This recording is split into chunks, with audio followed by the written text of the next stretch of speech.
தீரன் எனும் திருப்பெயர் கொண்ட தென்னவன்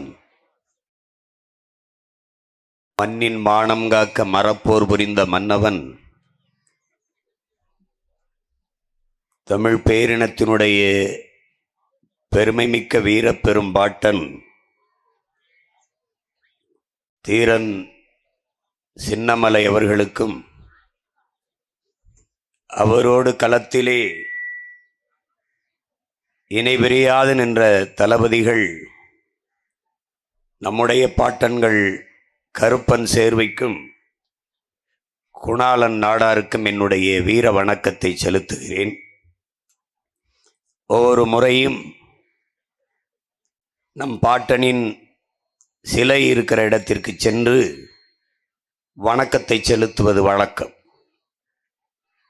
ஆனால் இன்று இந்த போராட்டத்தை நடத்துவதென்று குறித்துவிட்ட பிறகு அங்கு செல்ல முடியவில்லை. ஆனால் இந்த நிலமெங்கும் தீரனுடைய நிலம்தான். அதனால்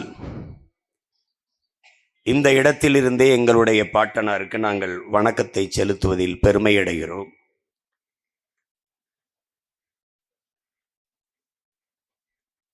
இங்கே பேசிய என்னுடைய தம்பிகள் எல்லாம் மேய்ச்சல் நல உரிமையை பற்றி தெளிவாக எடுத்து விளக்கி பேசினார்கள். நிறைய செய்திகளை பகிர வேண்டிய தேவையும் இல்லை, இதற்கு நேரம் இல்லை. மாடுகள் பசியோடு அங்கே காத்து கொண்டிருக்கிறது. அதை மேய்ப்பதற்கு நாங்கள் செல்ல வேண்டும். பெரிய கோரிக்கை ஒன்றுமில்லை. 2006 அவர்கள் கொண்டு வந்த வன உரிமை சட்டத்தை செயல்படுத்த சொல்லித்தான் தொடர்ச்சியாக போராடி வருகிறோம். அறிவார்ந்த தமிழ் சமூக மக்கள், என்னிலும் இளைய என் தம்பி தங்கைகள், உலக நாடுகளிலெல்லாம் எப்படி ஆட்சி நிர்வாகம் நடக்கிறது என்பதையெல்லாம் பார்க்கிற நீங்கள், இது வெறும் ஆடு மாடு என்று கருதுகிறார்கள். நீரின்றி அமையாது உலகு என்று நம்முடைய வள்ளுவ பெருமகனார் நமக்கு தந்தருளிய மறைமொழியில் சொல்லுகிறார். அது எவ்வளவு தூரம் உண்மையோ அப்படி நீரின்றி அமையாது உலகு, அதுபோல காடின்றி அமையாது நீர், ஆடும் மாடுமின்றி அமையாது காடு. இந்த இயற்கையின் சுழற்சி முறையை என்னிலும் இளைய என் தம்பி தங்கைகள் அறிந்து கொள்ள வேண்டும். ஆடு மாடுகள் அங்கு சென்று மேய்வதால் காடு வளப்படும். அங்கே இதே குரங்கணியில் தீப்பற்றி எரிந்ததே, அதுபோல காடு பற்றி எரிவது தடுக்கப்படும். தீயின் தொடர்ச்சியின்றி அது அந்தந்த இடத்திலே நின்றுவிடும். கூகுள் நிறுவனத்தினுடைய தலைமை அலுவலகம் ஒரு தீவிலே அடர்ந்த காட்டுப்பகுதியில் வைத்திருக்கிறார். அவர் அந்த காடில் தீப்பற்றி எரிந்துவிடக்கூடாது என்பதற்காக 100 மாடுகளை அங்கே விட்டு தினமும் அந்த புற்களை மேய விடுகிறார். ஏன் அவருக்கு அதை செய்கிறார்? அவருக்கு அறிவு இருக்கிறது, தெரிகிறது, அவர் செய்கிறார். இத்தனை என் பிள்ளைகள் இவ்வளவு கேள்விகளை எழுப்பினார்களே, எங்க ஐயா கென்னடி உட்பட என் தம்பி இளஞ்செழியன், சீமான், என் தம்பி துரைமுருகன் எல்லோரும் இங்கே மலையை இதே குரங்கணியில், அறிவார்ந்த என் அன்பு சொந்தங்களே, இதே தேனியிலே நியூட்ரினோ ஆய்விற்காக மலையை எடுத்து கொடுத்தவர்கள் இவர்கள்தான். இந்தியாவில் எவ்வளவோ மலைகள் இருக்கும்போது என்னுடைய மலைக்கு ஏன் வந்தார்கள்? 50,000 டன் எடையுள்ள வெடிமருந்துகளை வைத்து நாங்கள் மலையை தகர்ப்போம். அதில் கொடுத்து நம்ம சொல்லலை, அந்த ஆய்வில் அவங்க சொல்றாங்க, அவங்களே சொல்றாங்க. 1,00,000 டன் எடையுள்ள தூசை காற்று மண்டலத்திலே கலக்கும். 50,000 டன் வச்சு மலையை தகர்த்தா என்ன ஆகும்?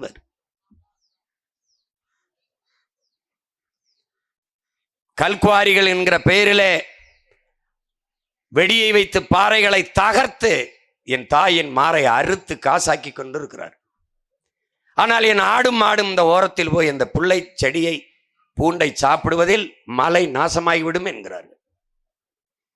இது யாராவது ஏற்கும்படி இருக்குதான்னு பாருங்க. ஏற்கும்படி இருக்குதா? இது யாரு செய்வா? இது மலையை பாதுகாக்க வேண்டும் என்றால் நம்முடைய மாடும் ஆடும் போய் அதற்குள்ளே மேய வேண்டும். இதை தவிர வேற அதுக்கு வழி கிடையாது. எங்களுடைய ஐயா அந்த தம்பிகளை எல்லாம் அடித்த வனத்துறை அதிகாரிகளுக்கும் அவர்கள் பிள்ளைகளுக்கும் சேர்த்துத்தான் உங்கள் பிள்ளைகள் நாங்கள் போராடி கொண்டிருக்கிறோம் என்பதை நீங்கள் புரிந்து கொள்ள வேண்டும். நீங்கள் பயணம் பண்ணி பாருங்கள், கேரளாவுக்கு செல்லுங்கள். அங்கே எப்படி மலைகள் மரங்கள் காடுகள் பராமரிக்கப்படுது, அதுபோல இது இருக்கா? இப்படி இருக்கா நம்ம நாட்டில்?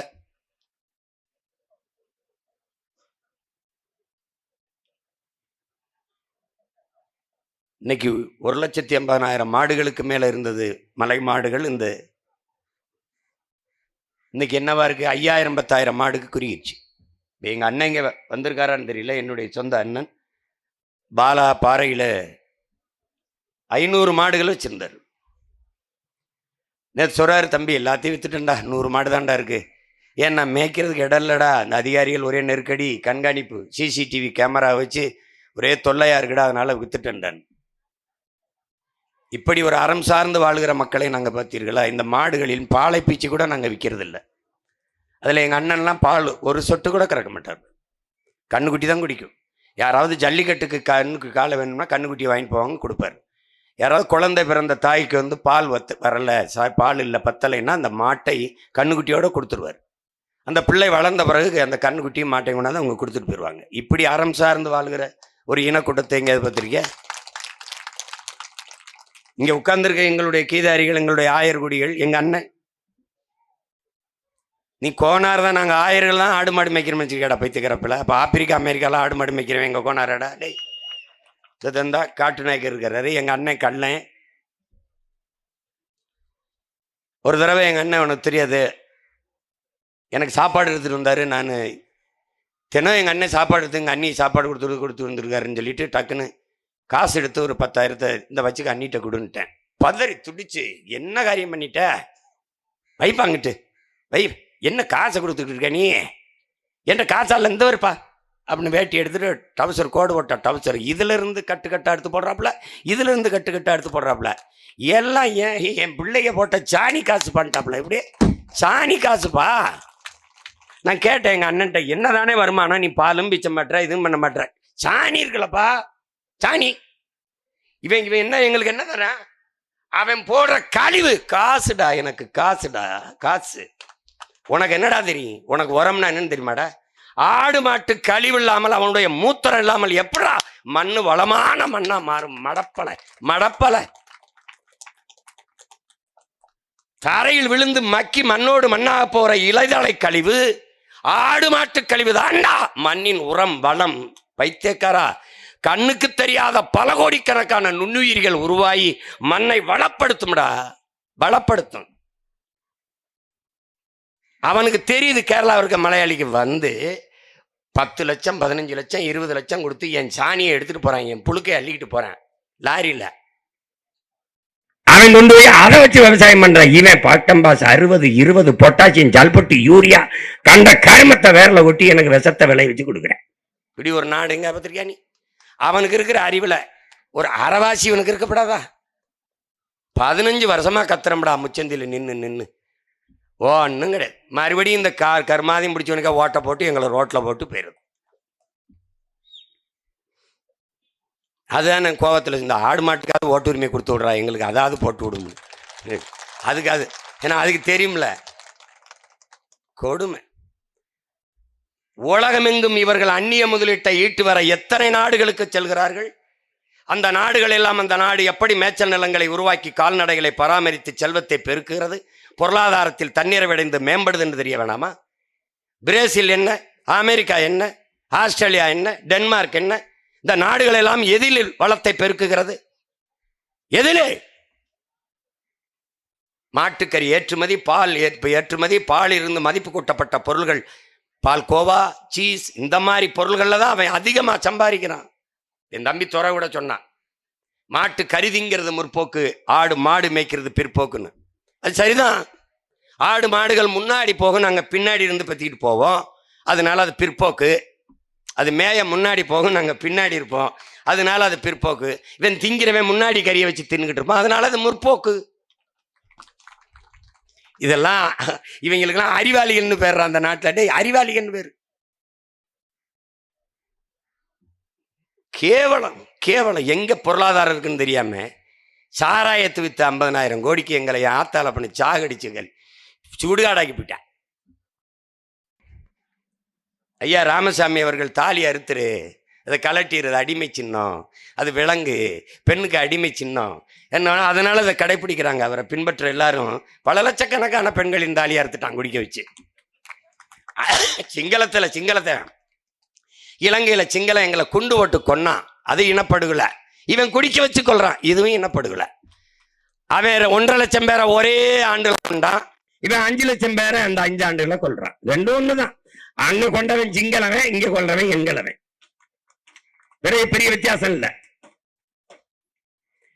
இப்படியே கத்திக்கிட்டே இருக்க நினைச்சிட்டு இருக்காத. இந்த நாட்டை என் முன்னவர்கள் கண்ட கனவின் வழி நடந்து என் உயிர் தலைவன் கொண்டு சுமந்து நின்ற கனவை, அதை அப்படியே என் தலைவனின் வழியே பாதை, அவன் மொழியே கீதை என்று பின்னடக்கிற அவன் பிள்ளைகள் இந்த நிலத்தை, தமிழர் தேசிய நிலத்தை, இந்த நாட்டை உலகத்தின் தலை சிறந்த நாடாக, பூமியின் சொர்க்கமாக மாற்றி படைப்போம். நீ பார்த்துக்கிட்டே 5 ஆண்டுகள் ஆகச் சிறந்த நாடாக மாற்றுவேன். அவ்வளவு திட்டங்கள், சிந்தனைகள் எல்லாம். அதான் கோடி கனவு கொண்டோம், அதை நிறைவேற்ற கூடி வாருங்கள், ஓடி வாருங்கள் எம் மக்களே என்று ஊராக கத்தி வருவது காரணம் அதுதான். அவனுக்கு தெரியாது ஆடு மாடுன்னா என்னமோ நினைச்சுக்கிருக்கான் அவன். இது இன்னைக்கு இல்லடா. என் தம்பி சீமான் சொன்ன மாதிரி முல்லை நிலம் ஆதியில காடுகளில் நாங்கள் வாழத் தொடங்குற போது, மலையிலிருந்து கீழே இறங்கி வந்து காடுகளில் வாழத் தொடங்குற போது செஞ்சதுராது.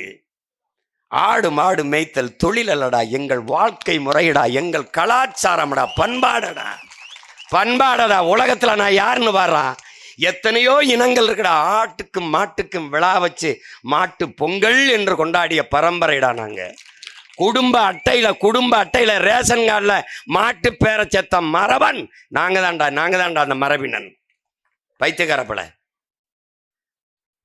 பாரா, எவ்வளவு பெரிய ஆண் மக்கள் வீரனும் அடைக்க முடியாத அடங்காத காலை துள்ளி போகும்டா. என் தங்கச்சி வந்து அப்படி கையை காட்டணும்னு ஓடியாரும்டா, செல்லமா ஓடியாரும்டா. வைத்தியக்கார என்னமோ இவங்களை வச்சுக்கிட்டு ஒன்றும் இல்லை, சிக்கிக்கிட்டோம்டா. இவங்க கிட்ட முட்டாப்பைய கூட்டத்துக்கிட்ட சிக்கிக்கிட்டோம். இப்ப தப்பிக்க ஒரே வழி இருக்குது. அவங்களுக்கு போராட தெரியல, இத்தனை கொம்பை வச்சுக்கிட்டு சும்மா தெரியறான், இல்லைன்னா குத்தி பேத்து விட்டுருப்பான் புறப்பேலி. அவனுக்கு தெரியல கூர்மையான கொம்பு இருக்கிறத மறந்துட்டு தான் அது வண்டி இழுத்துக்கிட்டு தெரியுது. அது மாதிரி தான் நாங்களும் இப்படி.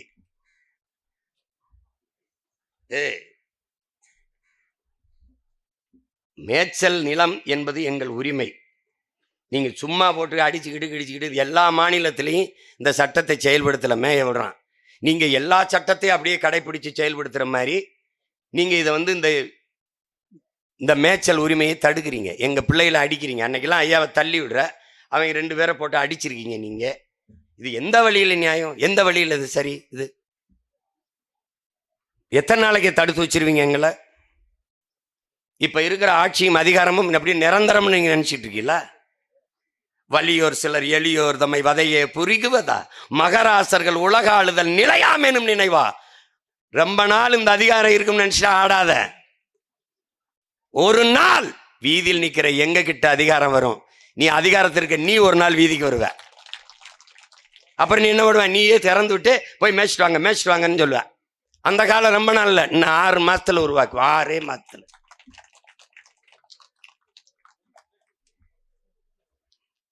அது அறிவார்ந்த தமிழ் சமூக சொந்தங்களே, பாதுகாப்பு கொடுத்திருக்கிற காவல்துறை பெருமக்களே, உங்கள் எல்லோருக்கும் என்னுடைய அன்பும் வணக்கமும். நாங்கள் மாடு ரொம்ப நேரமாக காத்திருப்பதால் மாடு மேய்க்க செல்கிறோம். நிறைய செய்திகள் நிறைய நம் பகிர்ந்து கொள்ளலாம், பரிமாறிக்கொள்ளலாம். இது அவர்களுக்கான போராட்டம். அவர்களோடு நின்று போராடுவதுதான் சரி. வணக்கம்.